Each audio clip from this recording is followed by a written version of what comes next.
ಕೇವಲ 5 ನಿಮಿಷದಲ್ಲಿ ನಿಮ್ಮ ಪ್ರೀತಿ ಫಲಿಸಬೇಕಾ? ಅಂದರೆ ನೀವು ಇಷ್ಟಪಟ್ಟಂಥವರು ಬರಬೇಕು ಅಂದರೆ ನಿಮಗೆ ಬರೀ 5 ನಿಮಿಷ ಸಾಕು ವೀಕ್ಷಕರೇ. ಈ 5 ನಿಮಿಷದಲ್ಲಿ ನೀವು ಇಷ್ಟಪಟ್ಟಂಥವರು ಅವರು ಎಲ್ಲೇ ಇರಲಿ, ಯಾವುದೇ ಜಾಗದಲ್ಲಿ ಇರಲಿ, ಹಾಗೇ ಇರಲಿ, ಅತಿ ಸುಲಭವಾಗಿ ನಿಮ್ಮ ಬಳಿ ಬರುವಂತಹ ಒಂದು ಸರಳವಾದಂತಹ ಪರಿಹಾರ ಮಾರ್ಗ ಇವತ್ತು ನಾನು ನಿಮಗೆ ಹೇಳ್ಕೊಡ್ತೀನಿ. ಇದನ್ನು ಗಂಡ ಹೆಂಡತಿ ಕಲಹ ಆದ್ರೂ ಕೂಡ ಮನೆಯಲ್ಲಿ ಅವರು ಕೂಡ ಈ ಪ್ರಯೋಗವನ್ನು ಮಾಡ್ಬೋದು. ಅತ್ಯಂತ ಸರಳವಾಗಿದ್ರೂ ಕೂಡ ಅತ್ಯಂತ ಶಕ್ತಿಶಾಲಿ ಪ್ರಭಾವ ಇದು, ಆಯಿತಾ. ನಿಮಗೆ ನೋಡಲಿಕ್ಕೆ ಸರಳವಾಗಿರ್ತದೆ, ಬಟ್ ಅದರ ಪ್ರಭಾವ ಮಾತ್ರ ಭಾಳ ಶಕ್ತಿಶಾಲಿಯಾಗಿರ್ತದೆ. ಅದರ ಒಂದು ಎಫೆಕ್ಟು ನೀವು ನೋಡಿ ಬರೀ 5 ನಿಮಿಷದಲ್ಲಿ ನಿಮಗೆ ಗೊತ್ತಾಗ್ತದೆ ಅದು, ಹೌದಾ? ಹಾಗಾದರೆ ಯಾವ ರೀತಿ ಮಾಡಬೇಕು ಅನ್ನೋಂಥದ್ದಾದರೆ ನೋಡಿ, ನಿಮ್ಮ ಮನೆಯಲ್ಲಿ ಒಂದು ದೀಪದ ಹಣತೆಯನ್ನು ತೆಗೆದುಕೊಳ್ಳಿ, ಆಯಿತಾ. ಒಂದು ದೀಪದ ಹಣತೆಯನ್ನು ತೆಗೆದುಕೊಳ್ಳಿ. ಹಾಗೆಯೇ ನೀವು ಅಡಿಗೆಗೆ ಯೂಸ್ ಮಾಡುವಂತಹ 2 ಪಲಾವ್ ಎಲೆಯನ್ನು ತೆಗೆದುಕೊಳ್ಳಿ, ಆಯಿತಾ. ಸರ್ವೇ ಸಾಮಾನ್ಯವಾಗಿ ನಿಮ್ಮ ಮನೆಯಲ್ಲಿ ಇದ್ದೇ ಇರ್ತದೆ.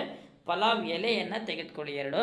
ಆ ಪಲಾವ್ ಎಲೆಯ ಮೇಲ್ಭಾಗದಲ್ಲಿ ನೋಡಿ, ಒಂದು ಎಲೆಯ ಮೇಲ್ಭಾಗದಲ್ಲಿ ನಿಮ್ಮ ಹೆಸರು ಮತ್ತು ನೀವು ಇಷ್ಟಪಟ್ಟಂಥವರ ಹೆಸರನ್ನು ಬರೀರಿ, ಆಯಿತಾ. ನಿಮ್ಮ ಹೆಸರು ಮತ್ತು ನೀವು ಇಷ್ಟಪಟ್ಟಂಥವರ ಹೆಸರನ್ನು ಬರೀರಿ, ಅಥವಾ ನೀವು ಪ್ರೀತಿಸಿದಂಥವರ ಹೆಸರನ್ನು ಬರೀರಿ.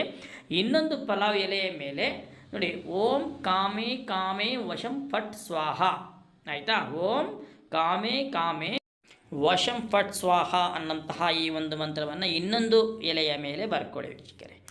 ಇದನ್ನು ಬರ್ಕೊಂಡು ನೀವು ಏನು ಮಾಡಬೇಕಪ್ಪ ಅನ್ನೋಂಥದ್ದಾದರೆ ನೋಡಿ, ಏಕಾಗ್ರತೆಯಿಂದ ಒಂದೇ ಮನಸ್ಸಿನಿಂದ, ಆಯಿತಾ, ಆ 2 ಎಲೆಗಳನ್ನು ನಿಮ್ಮ ಬಲಗೈನಲ್ಲಿ ಇಟ್ಕೊಳ್ಳಿ, ಆಯಿತಾ. ಹೆಸರು ಬರೆದಿರಂತಹ ಒಂದು ಪಲಾವ್ ಎಲೆ, ಹಾಗೆಯೇ ಮಂತ್ರ ಬರೆದಿರತಕ್ಕಂತಹ ಒಂದು ಪಲಾವ್ ಎಲೆ, ಈ 2 ಎಲೆಗಳನ್ನು ನಿಮ್ಮ ಬಲಭಾಗದ ಒಂದು ಹಸ್ತದಲ್ಲಿ ಇಟ್ಕೊಂಡು ಒಂದೇ ಮನಸ್ಸಿನಿಂದ ಒಂದು 18 ಬಾರಿ, ಆಯಿತಾ, ನೀವು ಇಷ್ಟಪಟ್ಟಂಥ ವ್ಯಕ್ತಿಯನ್ನು ನಿಮ್ಮ ಮೈಂಡಲ್ಲಿ ಸೆಟ್ ಮಾಡ್ಕೊಳ್ಳಿ. ಅವರನ್ನು ಆ ಮೈಂಡಲ್ಲಿ ಸೆಟ್ ಮಾಡಿಕೊಂಡು ಮೈಂಡಲ್ಲಿ ಅವ್ರನ್ನ ನೆನೆಸ್ಕೊಳ್ತಾ ನೀವು ಈ ಮಂತ್ರವನ್ನು ನೀವು 18 ಬಾರಿ ನೀವು ಉಚ್ಚಾರಣೆಯನ್ನು ಮಾಡಿ. ಓಂ ಕಾಮೇ ಕಾಮೇ ಫಟ್ ಸ್ವಾಹ ಅನ್ನೋಂಥದ್ದು 18 ಬಾರಿ ನೀವು ಉಚ್ಚಾರಣೆ ಮಾಡಿದ ನಂತರ ಈ 2 ಎಲೆಗಳನ್ನು ನೀವು ಏನು ಮಾಡ್ತೀರ ಅಂದರೆ, ನಿಮ್ಮ ಮನೆಯ ದೀಪ ಏನಿದೆ ಆ ದೀಪದಲ್ಲಿ ಹಾಕಿ ಸಂಪೂರ್ಣವಾಗಿ ನೀವು ಅದನ್ನು ಸುಡಬೇಕಾಗ್ತದೆ, ಆಯಿತಾ.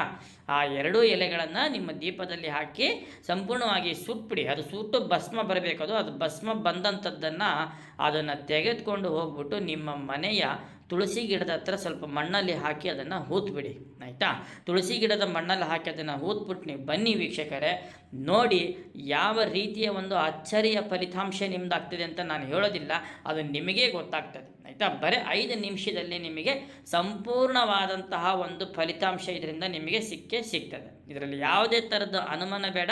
ಖಂಡಿತವಾಗಲೂ 100ಕ್ಕೆ 100 ಭಾಗ ನಿಮ್ಮ ಕೆಲಸದಲ್ಲಿ ನಿಮಗೆ ಜಯ ಅನ್ನೋಂಥದ್ದು ಸಿಗ್ತದೆ. ಇಷ್ಟಪಟ್ಟಂಥವರು ಅಥವಾ ದಾಂಪತ್ಯದಲ್ಲಿ ಕಲಹ ಇದ್ದಂಥವ್ರು ಮಾತ್ರ ಈ ಒಂದು ತಂತ್ರವನ್ನು ಮಾಡಿ ಇದರ ಒಂದು ಸದುಪಯೋಗವನ್ನು ಪಡ್ಕೊಳ್ಳಿ ಅಂತ ನಾನು ಹೇಳ್ತೀನಿ. ನೀವಿನ್ನೂ ನಮ್ಮ ಚಾನಲ್ಗೆ ನೀವು ಸಬ್ಸ್ಕ್ರೈಬ್ ಆಗಿಲ್ಲ ಅಂತ ಹೇಳಿದ್ರೆ ಈ ಕೂಡಲೇ ಸಬ್ಸ್ಕ್ರೈಬ್ ಮಾಡ್ಕೊಳ್ಳಿ. ನಮಸ್ಕಾರ, ಧನ್ಯವಾದಗಳು.